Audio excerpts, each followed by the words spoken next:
Ito po yung platong binabadan ko ng kalamansi. So, tignan natin kung ano ba talaga yung effective ng acid ng kalamansi.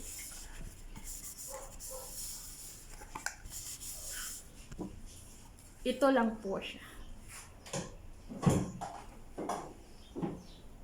Ganito lang po yung linis niya. Not 100% tanggal ang stain.